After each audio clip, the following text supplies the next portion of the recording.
Cinema అంటే అమెరికాలో జరుగుతుండే కానీ అలాంటి సన్నివేశాలు కూడా ఇక్కడ సృష్టించాడు.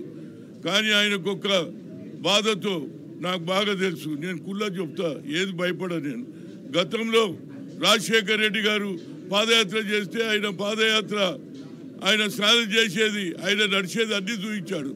కానీ మార్గదర్శి లేదు, అన్యాయం జరిగిందని మాటి మాటికి ఏది హింస పెట్టడం, అది హత్య అయింది. ఆయన నేను అన్నాను, ఏంది ఇది, మీరు ఎందుకు ఆయన మీద పడుతున్నారు? ఆయన నీకు కూడా పబ్లిసిటీ ఇచ్చిందా లేదా? ఎన్టీ రామారావుకి ఇచ్చాడు, నీకు కూడా ఇచ్చాడు. కనుక ఆ బాధ నిజంగా కూడా ఇవాళ నాకు కనిపిస్తుంది. ఆయన నిజంగా కూడా మంచి వ్యక్తి. చిన్న ఏది కింది స్థాయి నుంచి ఆ స్థాయి ఎంతోమంది ఇవాళ అదాని అంబానీలు ఉన్నారు. కానీ ఇలాంటి సృష్టించి ఈ పేద ప్రజలకు, ముఖ్యంగా ఆర్టిస్టులకు అవకాశం, వడ్లవాడు కానీ కుమ్మరివాడు కానీ అందరికి కూడా పేద అట్టడుగున ప్రజలకు న్యాయం చేసిన వ్యక్తి రామోజీరావు. నిజంగా ఆయనకు తప్పనిసరిగా యావత్ దేశ ప్రజలు, అది టీవీలు కానీ అన్నీ కూడా అన్ని ప్రాంతాలలో అన్ని భాషల్లో చూపించినటువంటి వ్యక్తి. ఆయన లేని లోటు,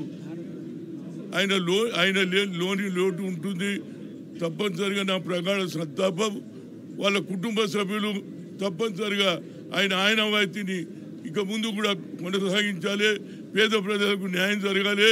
మీడియాలో ఎక్కడ అన్యాయం జరిగితే ఆ అన్యాయం గురించి ప్రజలకు చెప్పినటువంటి వ్యక్తి, ప్రభుత్వంతో కూడా ఫైట్ చేసినటువంటి వ్యక్తి లేడు.